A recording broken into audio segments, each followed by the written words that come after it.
Speaking of big holes, you would think if you had a surgery on your foot, there'd be a big hole to get the bone out from within the foot as it's bouncing around. Quentin Nelson, Carson Wentz, allegedly same exact surgery. One was a developmental anomaly on Quentin Nelson's foot. He had an extra bone in his body, in his foot. It broke off. They had to get rid of that. Carson Wentz's bone in his foot, the reason why he was bouncing around, they had to go get it. He broke it in high school, you see. Then it got lodged in between other bones for all this time. Almost an MVP season, being drafted in the first round, playing in North Carolina. All this shit has happened to Carson Wentz. He's rode his Bobcat around. That's right. And he took the Bobcat another round. Another round. He was hunting with his bow. He was fishing. He was doing a lot of things. He had a relationship with Philly and then ended a relationship with Philly, became a citizen of Indiana. All these things happened, and his bone that was broken in high school was just chilling. And then somehow, some way, one day after Carson had his best football day in a long time, that bone said, "Oh, I'm back. Let's ruin everything for Carson Wentz." It seemed like everything was stacked against Carson Wentz. This guy can't win. In his MVP-like season, he gets hurt. He would have carried that team just as far as Nick Foles, everybody's going to assume and look back at the way he was playing at that point. He gets hurt on a dive, I think, or whatever. He's out, has to watch Nick Foles win a Super Bowl with the team he's on. Then they have to ship Nick Foles out of there because his contract is up, so it automatically becomes, hey, Carson, I know it isn't the same team that you necessarily had last year and your same body. We did this, but like they're getting rid of Nick Foles, the guy that just won the Super Bowl MVP, caught a touchdown, called his own fucking number. There's a statue about it. We had to get rid of him so we can keep you. So now you have to outperform what Nick Foles performed in the Super Bowl. So it feels like Carson Wentz has had a couple series of events where it's like, although you're getting paid a lot of money, it does seem like Lady Luck is not on your side. Then he's playing his best football a couple years ago. The entire team gets hurt. Last year, he plays like dog shit. The whole team gets hurt. He gets run out of town. Peterson gets fired. They're back in good graces. If they were ever not in good graces, by the way, we'll never know, or we'll find out years from now. And then after he finds a home, finds a city that loves him, finds a team that's ready to go, he's playing his best football. Him and Frank are doing their thing again. Chris Ballard loves him. The offensive line is great. His foot says, nah, we're broke still. Get the fuck you. This ain't good. We're not doing it. Had to have a surgery. All of Indy was upset. All of Philly was upset. Now here we are 2 weeks removed, and the reports out of training camp are that Carson Wentz, who was supposed, Frank Reich told us, for 2 weeks after this surgery, you're down. You're laying down. Yeah. Blood flow, we looked into it. Blood flow some sort of blood flow can or can't happen. If this happens, that happens. It will lead to a 3-month out if you don't do it right. And officially 2 weeks, you have to be away from the team, is what Frank Reich told us, both for Carson and Quentin. Carson will be away, but he'll Zoom, we'll FaceTime, we'll do that whole thing. Less than a week later, he was at practice standing. Yeah. And then now here we are 2 weeks later, and they're saying he's briskly walking around the field, confidently moving around training camp. It was estimated that he'd be out 5 to 12 weeks. And now Will Carroll, the injury expert on the internet, says, hey, I don't want to burn. All right, I don't want to burn my source at all. All right, don't want to do that.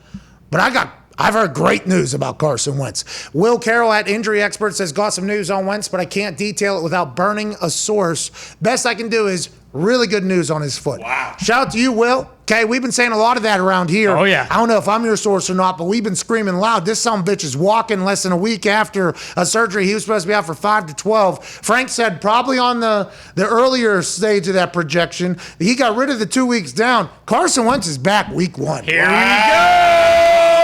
Is that what it feels like? Yeah, absolutely. That's not me. I don't know anything. Okay, the doc that I guess I did know who it was, even though I didn't at the time when they showed the picture up there.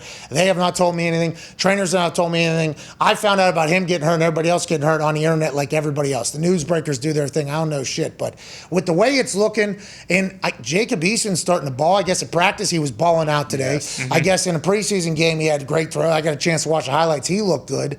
If Carson's back week 1, week 2, and we got Eason at backup with this team, hey, we're winning a Super Bowl. Yeah, we're going to need one more. More weapon. No, we got that guy, that undrafted guy. What's his name? Playmaker? Big son of a bitch. Mike something. It's number 17. He's unbelievable. Huge. I hope he stays healthy. I have no idea how I don't even know if he might have been undrafted, I think, whatever we said. Number 17. What's his name?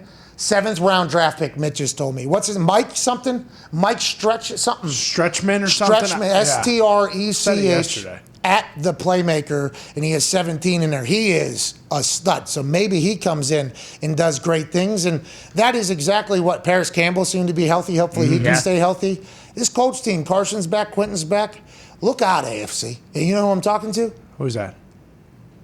Well, not New England. You guys aren't at the top. I'm talking to Kansas City. Oh, well, you need to look closer in the top to the Titans because you don't even have that division by the balls yet, okay? Yeah, You're still a 7 seed last year. And by the way, doesn't it worry you a little bit that maybe Jacob Eason's playing a little too well and then Wentz is going to get in the back of his head again? Oh, no, I got a backup behind me, and if I don't do well, then they're going to take me out and go with Eason, and then all of a sudden it's basically Philly in 2020 again. No, it's not going to be that, okay? What it's going to be is Frank Reich is going to handle that. All right, Frank Reich and Carson are out there. They're out there shooting a bow and arrow together. Yeah. Frank and Carson are out there on the Bobcat together. Of course. It's much different than Doug Peterson coming in with his visor, and Howie Roseman saying, hey, we need Sudfeld in the game. Whatever the hell happened over there, by the way, we don't know. We will know, hopefully, at one point. It's a much different situation. Although Jacob Eason does seem to be tall. Yep. Does seem to have an absolute fucking hose. Yeah, live arm. Slings it. Does seem to be $25 to $30 million cheaper, but I don't know if Jacob Eason's ever going to be able to play MVP-like football. We hope. There's a chance from all. It seems like he might be a guy. All his fans, by the way, whenever he came to the Colts, were like, stop looking at Phil Rivers. You guys got a guy. And I like that every college thinks that about their guy, and then they obviously get a little bit quiet if their guy doesn't become a guy. Mm-hmm. But he's got a fucking hose. This guy can sling the rock. I was impressed as all hell with him, and I think a lot of people at camp today are saying, hey, first practice back from Eason getting very comfortable playing against other preseason players or whatever. They said he's dominating out there. So maybe that is speeding up Carson Wentz's recovery a little bit. I don't know what the bones and the foot can do or what it can't do, but I like that we got 2 good quarterbacks going in this season, seem to be healthy. Exactly, especially if Carson does have some durability issues and down the road, week 15, week 16, that foot comes back to, piss him off. You still have Eason in the back and Ellinger. Let's not forget, Ellinger is, he's a gamer. He can run around there too. Yeah, Ellinger seems to be an absolute baller. In his first couple snaps, he threw a pick that was a lollipop. Sure. But then guess what? Gets back out there, throws the ball around, has a dime deep ball, leads him on a game-winning drive. Sam Ellinger's good as well. But if we get Carson back, that'd be great news. We're paying him $100 million. And I think that is something that we have to keep in mind that the NFL, much like when we're talking about Tebow, is a business, okay? It should be treated as such. Carson Wentz is going to get every opportunity here in Indianapolis. We ain't going to do what Philly did to him. All right, that ain't good. Yeah, well, and he's not going to have to worry about the fans, telling him to eat horse shit every place he goes and, just constantly, berating him. But